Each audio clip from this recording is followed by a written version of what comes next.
Hello viewers, how are you? This is Yusuf Dayan from Dayan's artisan. आज का मेरा टॉपिक है books. Books is a very important thing for your life. This to make your part.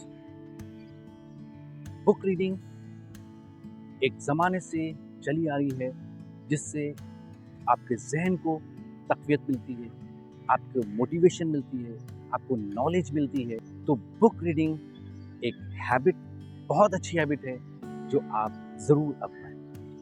बड़े बड़े authors, बड़े बड़े जो कामयाब लोग हैं, उनकी ये हैबिट बुक रीडिंग है।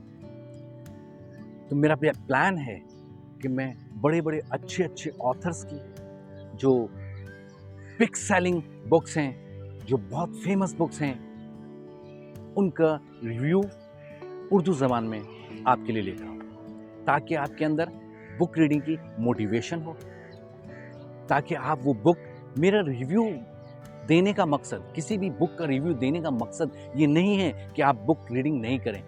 इसका मकसद सिर्फ आपको जो पढ़ने में जो मज़ा आएगा, जो पढ़ने में जो ऑथर का वास्ट विजन को आप टेस्ट लेने में मज़ा आएगा, उससे सीखने में मज़ा आएगा, वो मेरे प्रीव्यू में आपको इतना मज़ा नहीं आएगा। मैं किसी भी बुक का एक सेंट्रल, एक समरी तो दूंगा, एक व्यू दूंगा, ताकि आपको उस बुक के पढ़ने का जो सुजू हो और आप अपनी बुक रीडिंग की एक हैबिट बनाएं। ये मेरा आज के लिए ये पैगाम है। आज के लिए इतना ही। अपना बहुत ख्याल रखिएगा। Take care. Bye bye.